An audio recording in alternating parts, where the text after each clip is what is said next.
नमस्कार दोस्तों। आज हम बात करेंगे पाइथन प्रोग्रामिंग लैंग्वेज में इस्तेमाल होने वाले डेटा टाइप्स के बारे में।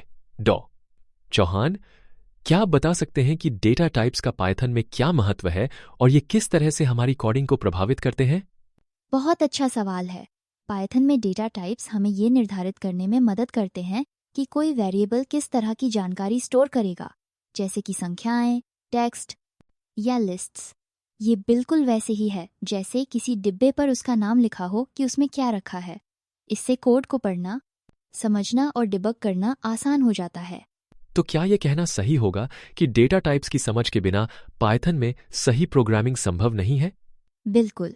डेटा टाइप्स की जानकारी के बिना न तो आप सही ढंग से ऑपरेशन कर सकते हैं और न ही एरर से बच सकते हैं। उदाहरण के लिए, अगर आप किसी स्ट्रिंग को इंटीजर की तरह जोड़ने की कोशिश करेंगे तो पाइथन एरर दे देगा। बहुत अच्छा। अब हम आगे बढ़ते हैं और जानते हैं कि पाइथन के सबसे बेसिक डेटा टाइप्स कौन कौन से हैं। सबसे पहले बात करें तो पाइथन में नंबर और स्ट्रिंग डेटा टाइप्स का उपयोग सबसे ज्यादा होता है। डॉ चौहान, क्या आप उदाहरण देकर समझा सकते हैं कि ये दोनों टाइप्स कैसे काम करते हैं?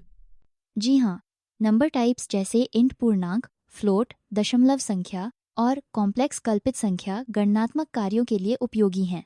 मान लीजिए आप किसी छात्र के अंकों का जोड़ निकालना चाहते हैं तो इंट और फ्लोट दोनों काम आएंगे।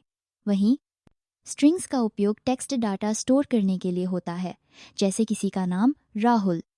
अगर कोई यूजर इनपुट लेता है तो वह किस टाइप में स्टोर होता है और उसे कन्वर्ट कैसे किया जाता है? इनपुट हमेशा स्ट्रिंग के रूप में आता है।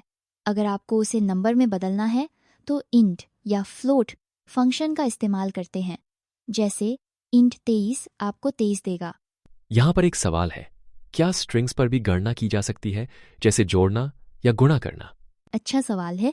स्ट्रिंग्स को जोड़ सकते हैं, इसे कॉन्कैटिनेशन कहते हैं, जैसे हेलो या वन वर्ल्ड हेलो वर्ल्ड।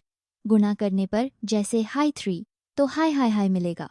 लेकिन अन्य गणितीय ऑपरेशन स्ट्रिंग्स पर नहीं किए जा सकते।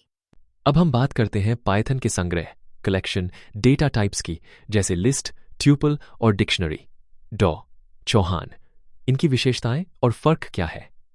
लिस्ट्स एक ऑर्डर्ड कलेक्शन है जिसमें आप कई आइटम स्टोर कर सकते हैं, जैसे 1, 2, ABC। इन्हें बाद में बदला भी जा सकता है, यानी म्यूटेबल हैं।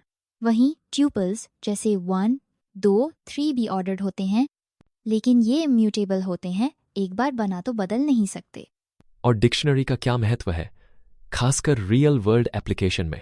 डिक्शनरी एक की वैल्यू पेयर संग्रह है, जैसे नाम राहुल, उम्र 23। जब आपको डेटा को किसी पहचान के साथ स्टोर करना हो, जैसे किसी छात्र का नाम और उसकी उम्र, तो डिक्शनरी सबसे उपयुक्त है। क्या इन संग्रह टाइप्स में नेस्टिंग या मिश्रण संभव है? बिल्कुल। लिस्ट के अंदर ट्यूपल, डिक्शनरी के अंदर लिस्ट, ये सब संभव है। जैसे एक क्लास के सभी छात्रों की जानकारी एक लिस्ट ऑफ डिक्शनरीज में रख सकते हैं। ये रियल प्रोजेक्ट्स में बहुत उपयोगी है। अब हम चर्चा करेंगे सेट्स, डेटा टाइप कन्वर्जन और सही डेटा टाइप चुनने की रणनीति पर। डॉ चौहान, सेट्स की क्या खासियत है और ये किस स्थिति में उपयोगी होते हैं? सेट्स अनऑर्डर्ड कलेक्शन होते हैं जिसमें डुप्लीकेट वैल्यू नहीं आ सकती। उदाहरण के लिए, यदि आपको एक लिस्ट में से यूनिक वैल्यूज चाहिए तो सेट फंक्शन काम आता है। जैसे सेट 1 true true 3 से 1 lakh 2 lakh 3 मिलेगा।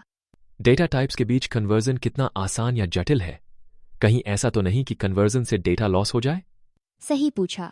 जैसे फ्लोट को इंट में बदलने पर दशमलव हिस्सा हट जाता है, वहीं लिस्ट को ट्यूपल में बदलने से म्यूटेबल से इम्यूटेबल में ट्रांजिशन हो जाता है। इसलिए कन्वर्जन सोच समझ कर करें। अंत में, सही डेटा टाइप कैसे चुनें? क्या कोई थंब रूल है? सवाल शानदार है। थंब रूल यही है, डेटा की प्रकृति, उसका उपयोग और आवश्यकता देखें। अगर बार बार बदलाव चाहिए तो लिस्ट, फिक्स्ड वैल्यूज के लिए ट्यूपल, पहचान के साथ डेटा के लिए डिक्शनरी। यह चुनाव कोड को एफिशिएंट और रीडेबल बनाता है।